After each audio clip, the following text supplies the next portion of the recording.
and you are welcome back to solving problems in algebra.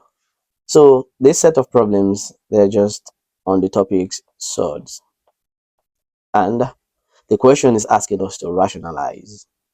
So these are the things we need to know.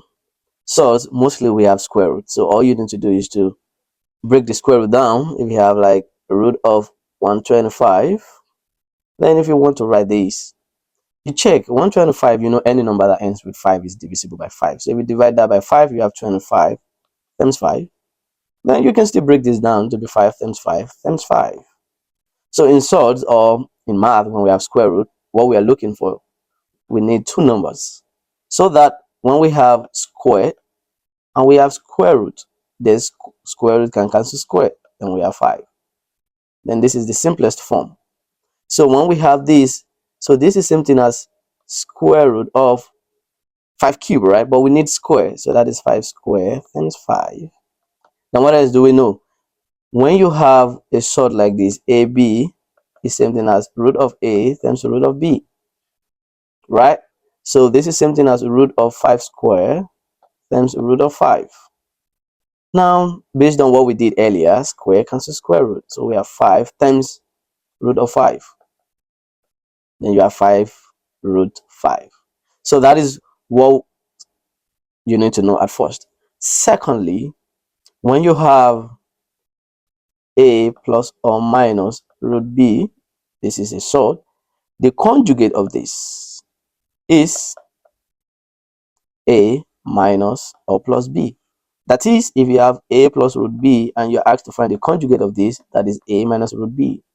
If you have A minus root B and you're asked to find the conjugate of that, that is A plus root B. So that is conjugate. So now let's proceed to solving our problem. All right, so let's go straight to solving the problems. Now, if you see a problem like this, where we have square root of 10 standing alone at the top and the surd positive or negative at the bottom, whenever you see a surd, you just multiply both sides by the conjugate of the one not standing alone. So in this case, the bottom. So now, since we know the conjugate, we multiply by the conjugate. So what do? This means we multiply 10 by this, or this by root 10, and you multiply this and this.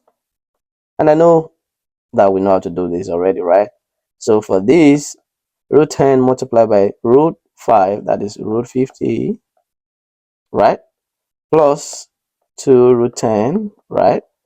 Divided by, you know how to expand the bottom, right? So root 5 times root 5, that is, remember, root 5 times root 5, that is root 5 squared, and square cancels square, then you have 5. So that is 5.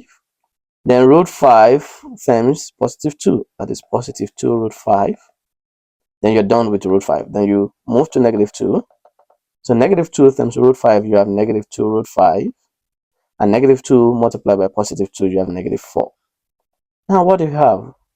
You have root 50. So we can break this down, right? So you have root 50 is what? That is 25 times 2, right? Which is 5 root 2.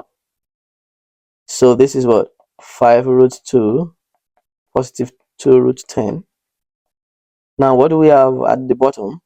You can see plus positive 2 root 5 and negative 2 root 5. Same thing, gives you 0. So you're left with 5 negative 4, which is what? Which is 1. This is equal to 1. So anything divided by 1 is that thing. So you have 5 root 2 plus 2 root 10. 2 root 10, right? Root 10 is 5 times 2, which is, you don't have a perfect square, so this you don't have to, so this is good. So this will be our answer, and I hope you understand this. So we will move to the next problem.